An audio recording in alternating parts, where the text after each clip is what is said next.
Assalamualaikum warahmatullahi wabarakatuh. Alhamdulillah wa syukru ala ni'amillah. Wassalatu wassalamu ala rasulillah. Amma ba'du. Faya ayyuhal hadirun ittaqullaha haqqa tuqatihi wa la tamutunna illa wa antum muslimun. Jadi urang sadaya nyuhunkeun pitulung teh hanya ka Gusti Allah bungkul. Maksud nyuhunkeun pitulung nyata pitulung urusan dunia, pitulung urusan akhirat. Jadi urusan dunia akhirat urang supados urusan dunia bisa ngalaksanakeun urusan dunia naon bae termasuk haliah urang usaha, kesehatan, nyuhunkeun pitulung hanya ka Allah hungkul. Oge wadini urusan agama. Jadi maksud urusan agama nyata sapertoskeun midam minha atau atu diantarana midamal kataatan wal ibadatu sareng ibadah wa jajau wal hisab. Ganjaran sareng hisaban oge eta sadayana nyuhunkeun pertulungan ka saha ka Gusti Allah. Di mana urang moal bisa ngalaksanakeun sadaya amal kasayan lamun tanpa pitulung Gusti Allah. Sajabana ngucapkeun dua kalimat syahadat teh bari dibarengan ku naon? Dibarengan ku patekadanana, dibarengan ngayakinkeun Allah teh pangeran, ngayakinkeun Kanjeng Nabi Muhammad teh utusan Allah, bari ngalaksanakeunana. Sabab tah nu bakal mukakeun lawang surga man qala la ilaha illallah dakhala jannah teh.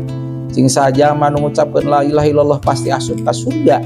Syahadat nu kumaha? Syahadatna anu kudu tasdik. Nah kumaha syahadat tasdik teh? Syahadat nu bener. Ari syaratna tasdik aya dua, hiji idian, dua qabul. Naon idian? Ngaku Allah teh pangeran. Kadua qabul, narima aturan Gusti Allah. Ngaku Kanjeng Nabi Muhammad eta utusan Allah, bari narima aturan-aturan sareng anu diparentahkeun ku Kanjeng Rasul. Jadi teu cukup dina naon? Dina syahadat teu cukup ngucapkeun nungkul. Ngucapkeun asyhadu alla ilaha illallah wa asyhadu anna muhammadar rasulullah. Teu cukup ngucapkeun nungkul, teu cukup pengakuan nungkul. Sabab lamun budak pana pengakuan punten. Iblis laknatullah eta leuwih ngaku tibatan urang. Iblis percayakeun bahwa Allah teh pangeran. Tapi kenapa ya iblis sampai dilaknat ku Allah? Kesalahan iblis nyaeta lain tidak idiani, kesalahan iblis teu make wal qabuli, teu narima aturan Gusti Allah. Aturan Allah diantarana baheula di jero surga saur Allah teh kudu sujud sadaya makhluk nu aya di surga ka saha? Ka Adam hormat sujud. Iblis mah aba wastakbaro mumpang nolak kana perintah Allah karena takabur. Tah itu kesalahan iblis teu narima kana aturan Gusti Allah. Nya kitu deui urang. Jadi syahadat anu bener teh syahadat tasdik teh aya dua syarat teh, hiji idian, dua qabul, narima. Ngaku aja narima. Ngaku Allah teh pangeran berarti kudu narima aturan Allah. Aturan Allah saur Allah hakimus sholat, kudu ngadegkeun salat we kudu narima. Karena narima aturan Gusti Allah. Kadua rukun syahadat teh nyaeta wasaniha iqamus shalah, ngadegkeun salat. Sedengkeun ari salat teh wahia afdhalul ibadatil badaniyatid dhahirati. Ari salat teh afdol abdolna ibadah anu bangsa badan anu dohir anu bangsa dohir. Sedengkeun dina keterangan sanes ari salat teh as-sholatu imaduddin. Salat teh tihangna agama.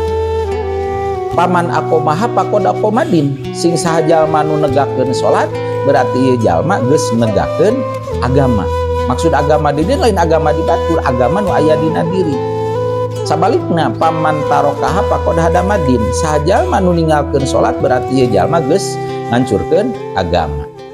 Ari fadilah atau ganjaran tina naon? Ganjaran tina munggah haji teh itu saur Kanjeng Nabi manjaa hajan sing saha jalma anu ngalaksanakeun haji itunya bari biwajhillah karena Allah, hajina teh karena Allah teu aya niatna naon, maka kharaja dunubuhu bakal kaluar dosana ieu jalma kayaumi waladatu ummuhu, jaminana jalma nu munggah haji nyaeta bakal kaluar dosa-dosana ieu jalma seperti dosana jalma anu poenan karek dilahirkeun ku indungna. Itu keistimewaan jalma anu ngalaksanakeun haji. Mudah-mudahan aya manfaatna khusus kanggo sim kuring nu ngadugikeunana umumna kanggo hadirin anu ningalna. Wallahul muwaffiq ila aqwamit thoriq. Assalamualaikum warahmatullahi wabarakatuh.